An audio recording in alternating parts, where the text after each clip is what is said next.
샬롬, 말씀 읽어주는 김기웅 목사입니다. 오늘도 기대하는 마음과 사모하는 마음을 가지고 하나님의 말씀 함께 읽겠습니다.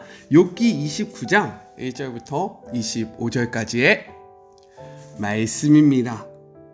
욥이 답변을 계속했다. 오 지나간 좋은 시절, 하나님이 너무나 잘 보살펴 주시던 그때가 그립다네. 그분은 언제나 내 앞길에 등불을 비추시고 나는 그 빛을 의지해 어둠 속을 걸었지. 오 지나간 황금 시절, 하나님과의 우정으로 내 집이 환하게 빛나던 때가 아쉽다네.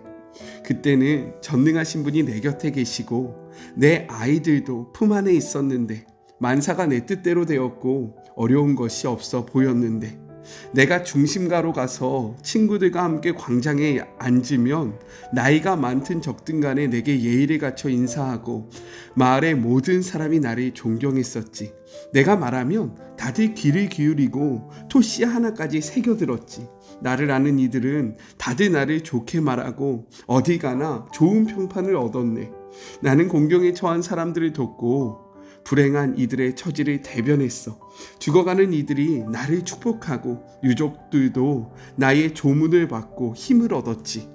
나는 늘 사람들을 따뜻하게 대하고 만나는 모든 사람들 공정히 대하는 사람으로 알려졌지. 눈먼 이에게는 눈이 되어 주었고 발을 저는 이에게는 발이 되어 주었네. 궁핍한 이들의 아버지였고 학대받는 외국인들의 권리를 옹호했지. 노상 강도들의 목덜미를 움켜쥐고 훔친 것들을 돌려주게 했어. 그래서 나는 내가 천수를 누린 것에 감사하며 내 침상에서 편안히 죽을 수 있겠구나 생각했지. 물가에 깊이 뿌리를 내린 나무 같았고 싱싱하고 이슬 머금은 나무 같은 내 인생. 죽는 그날까지 내 영혼이 영광에 쌓이고 내 육신은 쇠하지 않겠구나 여겼지. 내가 말하면 사람들이 귀를 기울였고 기대하는 눈빛으로 내 말에 토시 하나까지 새겨들었네. 내가 말을 마치고 나면 그들은 말없이 내 말을 곱씹었지. 그들은 나의 조언을 봄비처럼 반기며 남김없이 다 받아 마셨어. 내가 그들을 향해 웃어주면 그들은 믿을 수 없어 했지. 얼굴이 환해지면서 시름을 잃어버리곤 했네. 내가 그들의 지도자로 분위기를 주도하고 모범을 보이면 그들도 그 길을 따라 살았네. 내가 이끄는 대로 따라왔지. 이것은 하나님의 말씀입니다. 오늘부터 함께 묵상하는 29장부터 31장까지는요 욥의 고백을 담고 있습니다. 먼저 29장은 과거 좋았던 시절을 이야기하고 있는데 그 시절 욥은 이를 무엇이라고 표현하냐면 하나님께서 함께 하시던 시절이다 라고 이야기를 하고 있어요. 왜냐하면 지금 욥에게 가장 큰 고통이 무엇이냐? 하나님이 보이지 않는 것, 하나님의 음성이 들리지 않는 것, 자신의 기도를 하나님께서 듣지 않는 것이기 때문에 하나님과 함께 했던 그때가 내가 참 행복하였다 라고 이야기를 하고 있는 거예요. 29장을 통해서 자신의 형통한 삶을 이렇게 이야기하는데 첫째, 1절부터 6절 과거 하나님이 축복하셨던 번영의 날로 돌아가고자 하는 소망을 이야기합니다. 중요한 점은 무엇이냐? 욥이 하나님이 자신을 보호하신 이유에 대해서 설명을 하지 않는다라는 거예요. 내가 무엇을 잘했기 때문에 하나님이 나를 보호하셨다라고 이야기하지 않습니다. 이것은 무엇이냐?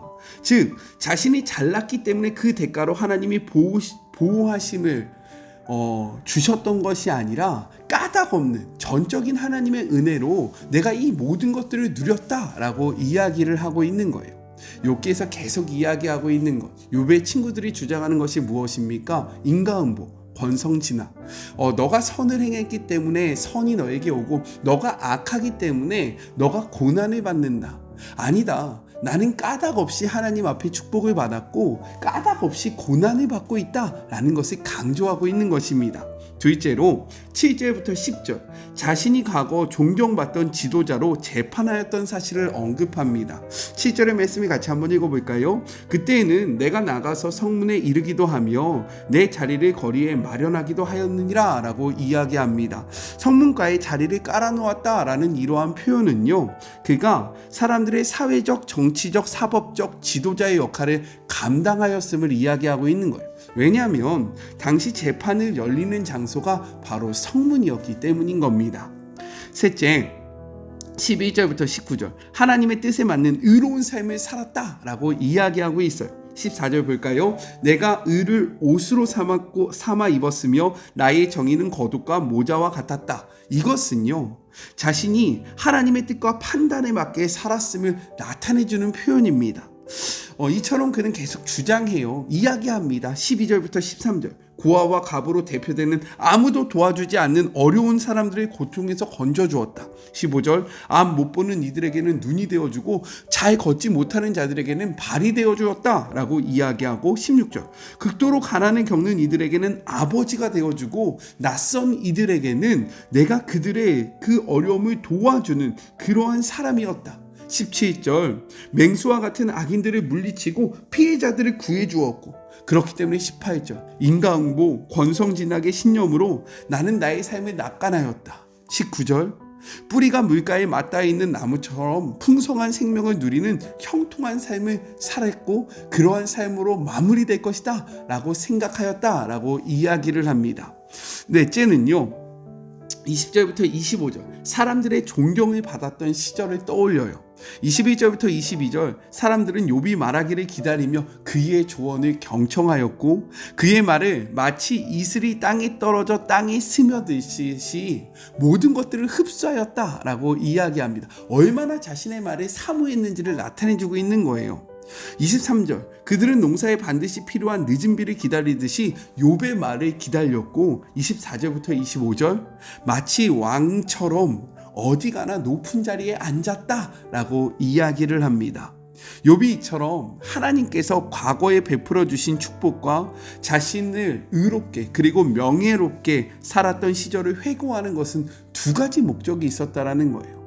먼저 첫 번째는요, 과거와는 완전히 대조되는 비참한 현실에서 터져 나오는 자신의 탄식과 원망이 정당한 것이라는 것을 부각시키고 있는 겁니다.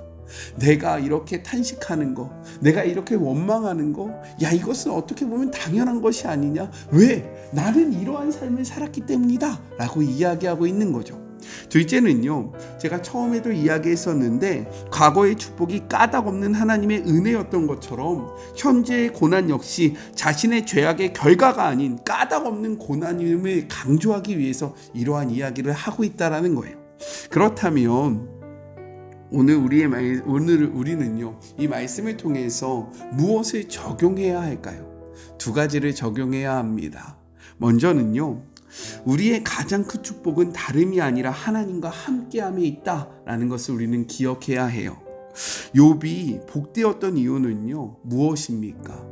하나님과 동행하였던 때, 하나님이 함께하였던 때를 가장 행복한 때였다라고 이야기합니다.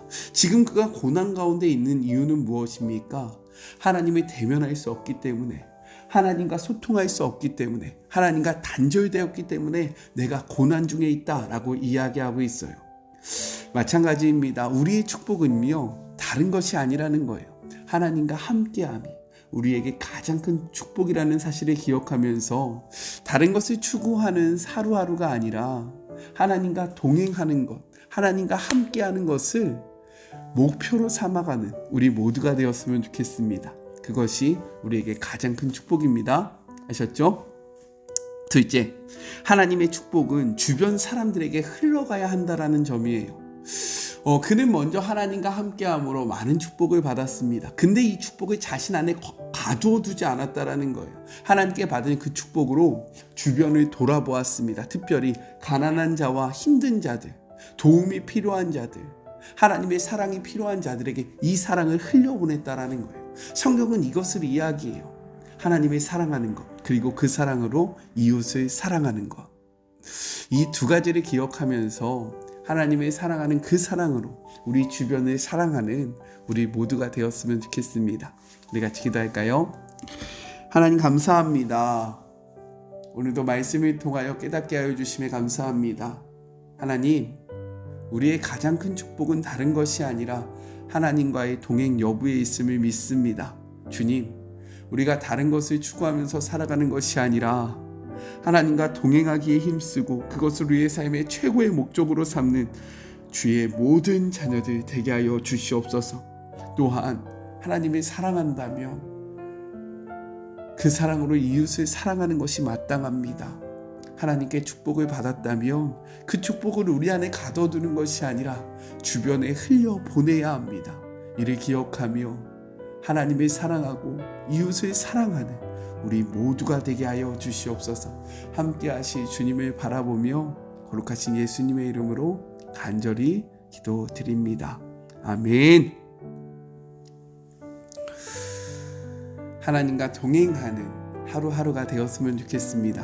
그리고 하나님을 사랑함으로 그 사랑으로 이웃을 사랑하는 우리 모두가 되었으면 너무나도 좋겠어요. 저는요 또 내일 만나도록 할게요. 사랑하고 주님의 이름으로 축복하면서 오늘 하루도 힘내세요. 우리 내일 만나요.